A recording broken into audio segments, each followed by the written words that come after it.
Hey, this is Abbas from Golden Motor. I have a 5,000 watt motor on my bike and I'm about to eat this hill for breakfast.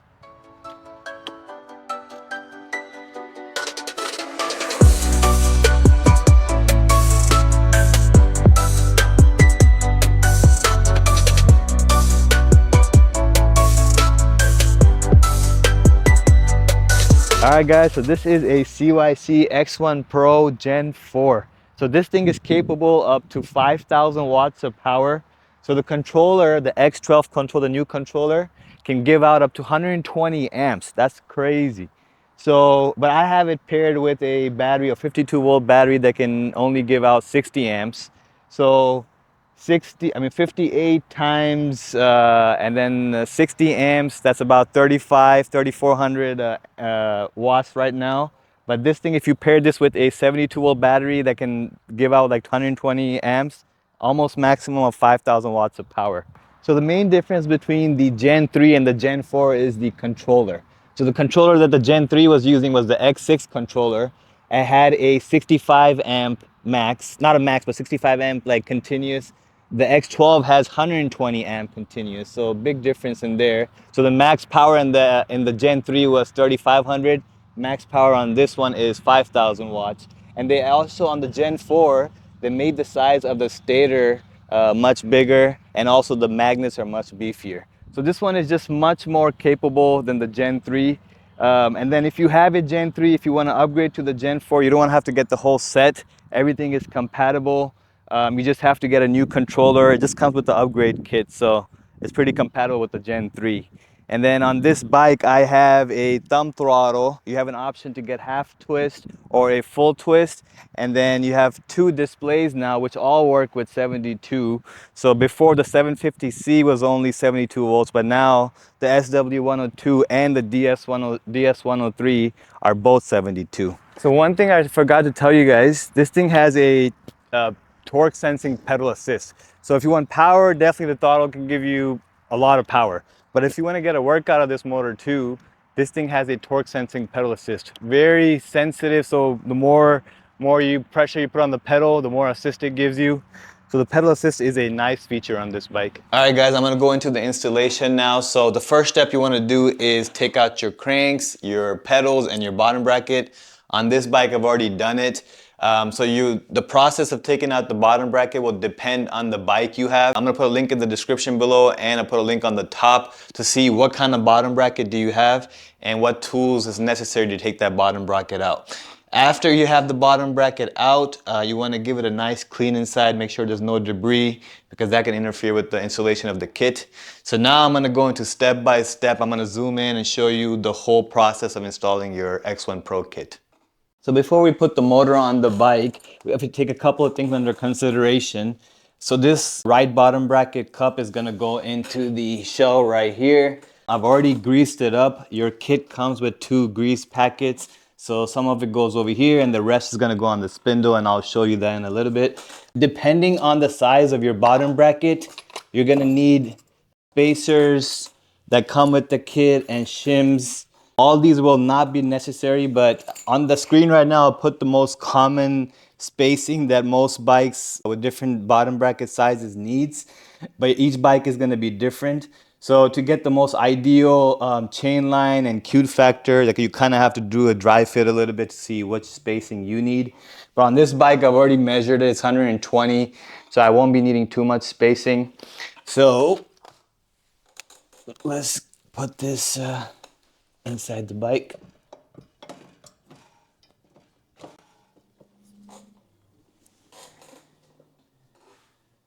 So the next step you want to do is reattach the left mounting plate back to the controller mount.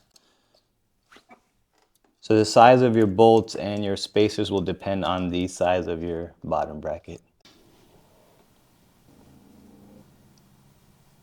So it actually turns out that my bottom bracket was actually 112 millimeters, which makes sense because there's about 8 millimeters of space right there.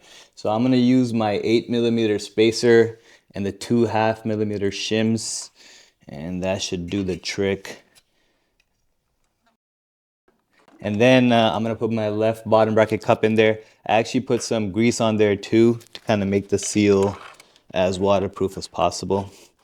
And then you're gonna turn it clockwise to tighten it up.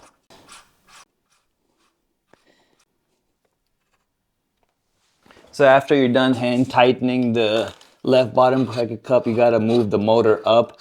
And then CYC recommends that you tighten this cup to 40 to 50 Newton meters of torque. So I got my handy dandy Lecky socket and my torque wrench.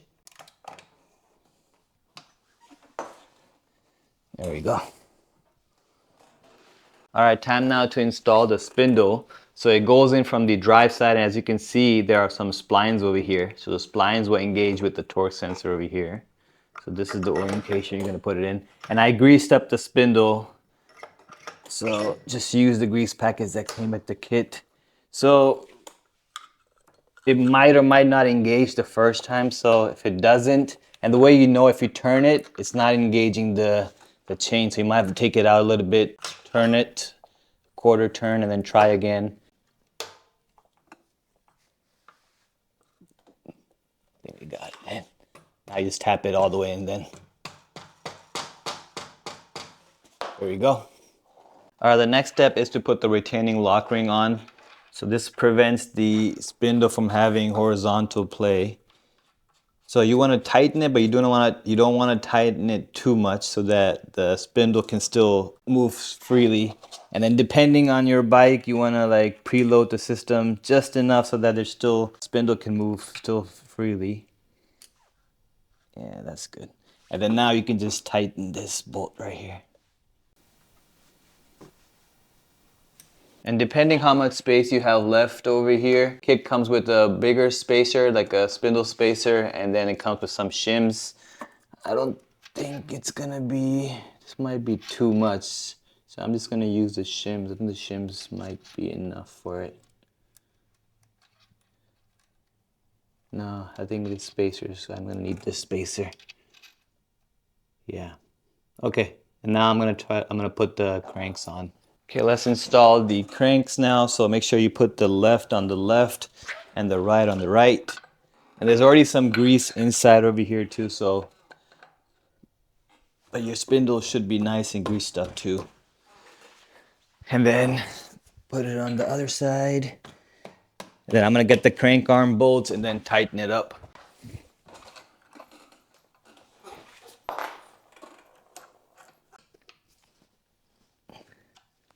Let's put the pedals back on. So yeah, again, make sure you put the left one on the left one and the right on the right.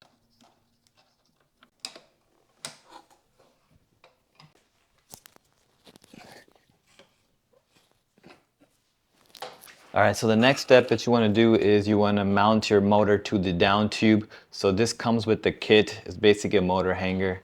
Put the piece of rubber underneath the mount and then put it over here and then just bolt it through over here and just tighten it up then.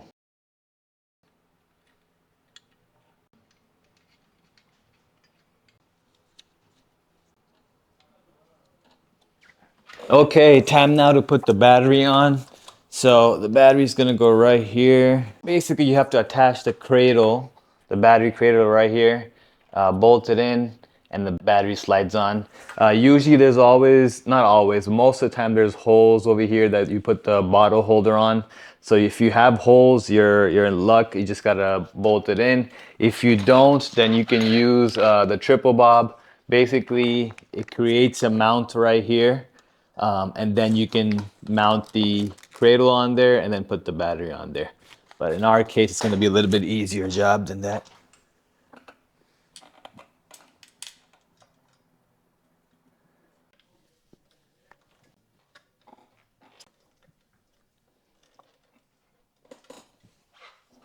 Battery cradle is on. Now just to slide in the battery. All right, and just lock it in with the key on the other side. There we go. So a few more steps remaining. So now I'm gonna attach the wiring harness right here coming out of the controller. Make sure you line up the arrows. All right, arrows lined up. Make sure the harness is fully in. And then we're gonna route this to the front of the bike, and now we're gonna install the throttle and the display. Here are the throttle and the display. So the SW102 goes on the side, or you can put in the middle, whatever your preference. Or you have a choice of getting the DS103, which goes on the middle of the bike. So this is a universal throttle where it can go on the left side or the right side. The customer requested that we go on the left side, so we're gonna put the display right here. Okay, let's put it on.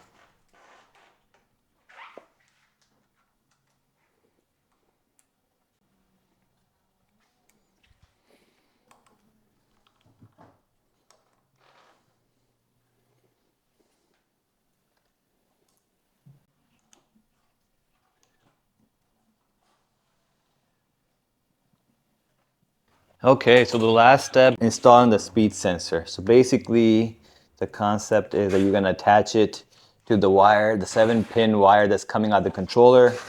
Your speed sensor is gonna go here with the 2 zip ties. Basically, there's holes right here to put the zip ties on. So the sensor goes right here, and then you attach the magnet to the spoke, and then you can adjust the screw right here to make it closer or farther away from the magnet. You just want it to be about this close. So you don't want to be too far or you want to be too close. You just want to be about right there. So I'm going to do that right now.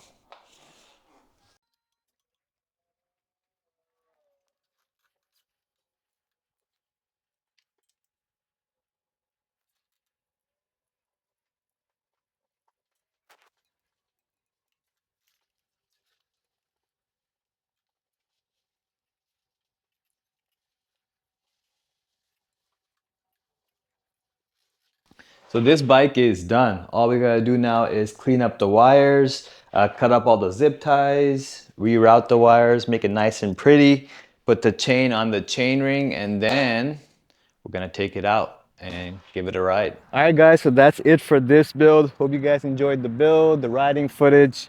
And now there's a nice trail on this park, so I'm gonna take this out for the trail right now.